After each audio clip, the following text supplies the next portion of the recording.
Now, finally today, between January 2017 and September 2022, there were, get this, 11,274 gun crimes recorded in London. 11,274. That's around 1.3 offences per 1,000 people. It's a huge number. However, the number of gun crimes in the capital has actually gone down slightly in that period, with sharp rises and falls in between. The number of recorded knife crimes has also fallen slightly, but London still saw 11,100 crimes between April 2021 to March of this year. So why is the crime epidemic in London still so fervent? And are those in power doing anything to stop it? Well, Andrew Boff is the Deputy Chair of the London Assembly, a Conservative member of the London Assembly, has served since 2008, and joins me now. And I suppose these numbers are pretty startling, are pretty stark, and it seems like every week there's another story of a stabbing, of a murder, of a crime. What's going on? Well, I think what you've got to do is take into context the entire 6 years of Sadiq Khan's reign in London. And remember, Sadiq Khan is the Police and Crime Commissioner for London. He is responsible for the overall level of crime. And in that period, we have actually seen an increase. And yes, you're absolutely right. Crime will rise and fall. I suppose it fell considerably during COVID when everyone was staying at home. Absolutely, absolutely it did. And he takes full responsibility for that, of course, as being his inspired leadership. But actually, the underlying story is that crime is getting worse in London. And it's getting worse because we have a mayor who plays to the gallery rather than has a sharp focus on reducing crime in London and making it feel like London is a safe place to be.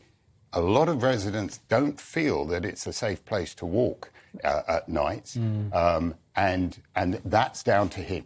There's been a lot of criticism, of course, about how the Metropolitan Police has been run. There's been a recent report this week into the culture of sexism and misogyny in police forces, off the back of what happened, of course, with the Sarah Everard case.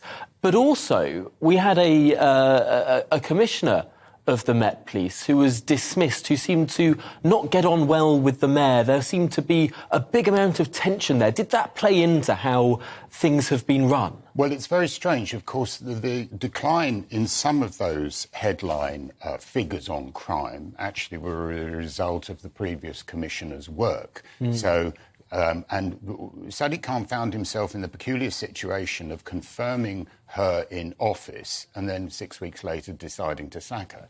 I mean, it's that inconsistent approach. It's been constantly driven by his need to make excuses for poor performance that I believe resulted in that, not the actual his central job of ensuring that our police force has those professional standards that Londoners would expect. So just finally, how should the mayor be dealing with this situation? What standards should be expected? What needs to change to try and stop this relentless spate of stabbings? He certainly needs to abandon his initial commitment, which was to cut stop and search. And as a result of those cuts in stop and search, we saw a massive increase in crime. He needs to put more trust in the police, and he also needs to ensure that there's proper continual assessment of police officers to ensure that those professional standards